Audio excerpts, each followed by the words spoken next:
এটা হচ্ছে সেই খুলনার বিখ্যাত ডিম গোটা। এটা আপনারা খুলনার নিউ মার্কেটে অনেকে আসলে দেখে থাকবেন।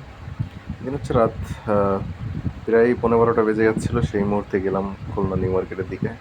যেই মামার ডিম গোটা আসলে দেখেই মনে হচ্ছিল খাইতে হবে। সেখানে পাউরুটি দিয়েও ডিম খাওয়া যায়।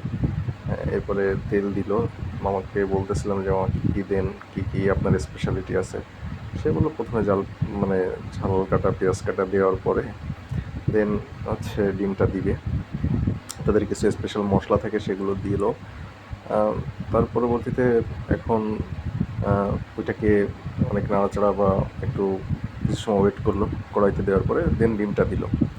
দেখতেই আসলে সুন্দর লাগতেছিল ডিমটা দেওয়ার পরে। এরপরে কিছু বিট লবণ দিল বা তাদের স্পেশাল কিছু মশলা আছে। তারপর তার কাছে একটা ছুরি ছিল, ছুরিটাতে দেখেই মনে হচ্ছিল ছুরি দিয়ে কীভাবে কী করবে। ছুরিতে দেখেন আপনারা কী সুন্দর করে এভাবে ঠিকঠাক করে ডিমটা প্রায় ডিম ঘোটাটা তৈরি করে ফেললো।